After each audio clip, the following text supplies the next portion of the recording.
Graça e paz. Hoje eu quero compartilhar com você algo que acontece com você, mas também acontece comigo. Nós chamamos de luta interior. Sabemos que a lei é divina, mas eu sou humano e fraco e fui vendido ao pecado para ser seu escravo. Eu não entendo o que faço, pois eu não faço o que gostaria de fazer. Pelo contrário, faço justamente aquilo que odeio. Se faço o que não quero, isso prova que eu reconheço que a lei diz o que é certo. E isso mostra que, de fato, já não sou eu quem faz isso, mas o pecado que vive em mim é que faz. Pois eu sei que aquilo que é bom não vive em mim, isto é, na minha natureza humana, porque mesmo tendo dentro de mim a vontade de fazer o bem, eu não consigo fazê-lo. Pois não faço o bem que quero, mas justamente o mal que não quero fazer é o que eu faço. Mas se faço o que não quero, já não sou eu quem faz isso, mas é o pecado que vive em mim é o que faz. Assim, eu sei que o que acontece comigo é isto. Quando eu quero fazer o que é bom, só consigo fazer o que é mal. Dentro de mim eu sei que gosto da lei de Deus, mas vejo uma lei diferente agindo naquilo que faço. Uma lei que luta contra aquela que a minha mente aprova. Ela me torna prisioneiro da lei do pecado que age no meu corpo. Como sou infeliz! Quem me livrará desse corpo que me leva para a morte? Que Deus seja louvado, pois Ele fará isso por meio do nosso Senhor Jesus Cristo. Portanto, esta é a minha situação, no meu pensamento. No meu pensamento eu sirvo a lei de Deus, mas na prática eu sirvo a lei do pecado. E quando achamos que já estamos destruídos, agora a palavra de Deus nos diz que já não existe nenhuma condenação para as pessoas que estão unidas com Cristo Jesus. Pois a lei do Espírito de Deus, que nos trouxe vida por estarmos unidos com Cristo Jesus, livrou você da lei do pecado e da morte. Deus fez o que a lei não pôde fazer, porque a natureza humana era fraca. Deus condenou o pecado na natureza humana, enviando o seu próprio Filho, que veio na forma da nossa natureza pecaminosa, a fim de acabar com o pecado. Deus fez isso para que as ordens justas da lei pudessem ser completamente cumpridas por nós, que vivemos de acordo com o Espírito de Deus e não de acordo com a natureza humana. Porque isso é bem claro. As pessoas que vivem de acordo com a natureza humana têm a sua mente controlada por essa mesma natureza. Mas as que vivem de acordo com o Espírito de Deus têm a sua mente controlada pelo Espírito Santo. As pessoas que têm a mente controlada pela natureza humana acabarão morrendo espiritualmente, mas as que têm a mente controlada pelo Espírito de Deus terão a vida eterna e a paz. Por isso, as pessoas que têm a mente controlada pela natureza humana se tornam inimigas de Deus, por não obedecerem à lei de Deus e de fato não podem obedecer a ela. As pessoas que vivem de acordo com a natureza humana não podem agradar a Deus. Mas se você já aceitou a Cristo Jesus como seu Salvador, está obedecendo a palavra de Deus, tem sido fiel, tem sido ensinável, tem sido disponível, você não está vivendo como manda a natureza humana, mas como o Espírito de Deus quer. Se é que o Espírito de Deus vive realmente em você. Quem não tem um Espírito Santo de Cristo não pertence a Ele.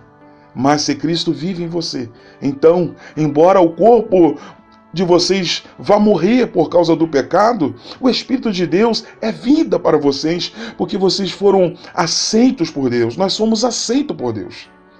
Se em vocês vive o Espírito daquele que ressuscitou Jesus, então aquele que ressuscitou Jesus Cristo dará também vida ao corpo mortal de vocês, por meio do seu Espírito Santo, que vive em vocês. Portanto, meus queridos e amados irmãos, nós temos uma obrigação, que é a de não vivermos de acordo com a nossa natureza humana.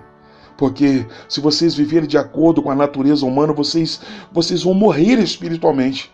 Mas se pelo Espírito Santo de Deus vocês matarem essas ações pecaminosas, vocês viverão espiritualmente. Pois aqueles que são guiados pelo Espírito Santo de Deus são filhos de Deus. Porque o Espírito que vocês receberam de Deus não torna vocês escravos e não faz com que tenham medo. Pelo contrário, O Espírito torna vocês filhos de Deus. E pelo poder do Espírito Santo nós dizemos com fervor a Deus: Pai, meu Pai. O Espírito de Deus se une com o nosso espírito para afirmar que somos filhos de Deus. Nós somos seus filhos e por isso recebemos as bênçãos que Ele guarda para o seu povo. E também receberemos com Cristo aquilo que Deus tem guardado para Ele. Porque se tomamos parte nos sofrimentos de Cristo, também tomaremos parte na sua glória. E é por isso que penso e tenho certeza que o sofrimento que sofremos durante a nossa vida não pode ser comparado de modo nenhum com a glória que nos será revelada no futuro. O universo todo espera com uma impaciência o momento em que Deus vai revelar o que os seus filhos realmente são. Pois o universo se tornou inútil. Não pela sua própria vontade, mas porque Deus quis que fosse assim, porque existe essa presença. Um dia, o próprio universo ficará livre do poder destruidor que o mantém escravo e tomará parte na gloriosa liberdade dos filhos de Deus. Pois sabemos que até agora o universo todo geme, sofre, como uma mulher que está em trabalho de parto. E não somente o universo, mas nós que temos o Espírito Santo de Deus, como o primeiro presente que recebemos de Deus. Nós também gememos dentro de nós mesmos enquanto esperamos que Deus faça com que sejamos seus filhos e nos liberte completamente. Pois foi por meio da esperança que fomos salvos. Mas, se já estamos vendo aquilo que esperamos, então isso esperamos por alguma coisa que está vendo? Porém, se estamos esperando alguma coisa que ainda não podemos ver, então esperamos com paciência. Assim também, o Espírito de Deus vem nos ajudar nas nossas fraquezas, pois não sabemos como devemos orar. Mas o Espírito Santo de Deus, com gemidos que não podem ser explicados por palavras, pede a Deus em nosso favor. E Deus, que vê o que está dentro do coração, sabe qual é o pensamento do Espírito Santo, porque o Espírito Santo ele pede em favor do povo de Deus e pede de acordo com a vontade de Deus. Pois sabemos que todas as coisas trabalham juntas para o bem daqueles que amam a Deus, daqueles a quem Ele chamou de acordo com o seu plano. Porque aqueles que já tinham sido escolhidos por Deus, Ele também separou a fim de se tornarem parecido com o seu Filho. Ele fez isso para que o Filho fosse o primeiro entre muitos irmãos. Assim, Deus chamou os que haviam separado. Não somente os chamou, mas também os aceitou, e não somente os aceitou, mas também repartiu a sua glória com eles.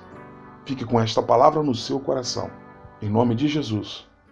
Amém e amém.